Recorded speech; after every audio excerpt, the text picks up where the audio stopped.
In today's video, I'm going to teach you how to create an account in Replit, quickly create a project, and delete a REPL in just about 5 minutes. If you're ready to dive into the world of online coding, Replit is a fantastic platform that provides a seamless experience whether you're a beginner or an experienced developer. Let's start by creating an account on Replit. First, head over to replit.com. Once you're on the homepage, look for the Sign Up button. It's usually prominently displayed so you can easily spot it. When you click Sign Up, you'll be given a few options to register.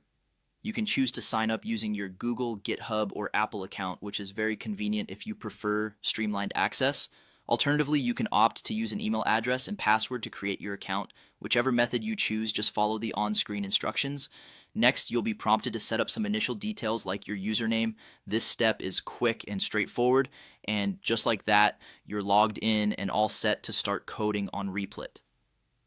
Now let's move on to creating a REPL or a coding project. Once logged in, locate the plus create button. This is where the fun begins as you create your reply apps. You can make use of the Replit agent, which is an AI assistant, to help you in building a project. Simply describe the app or site you want to create and provide the AI with all the details it needs. This could be anything from the purpose of the app to specific features you envision.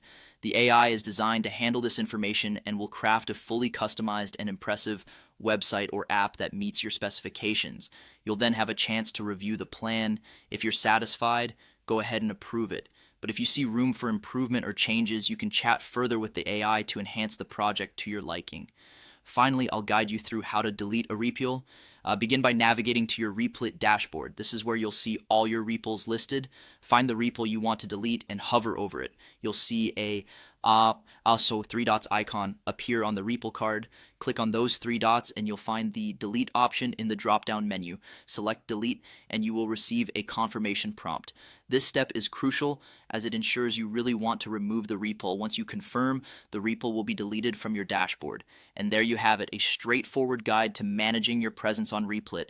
Whether you're just getting started, creating new projects, or organizing and deleting old ones, you'll find Replit is user-friendly and efficient. Happy coding!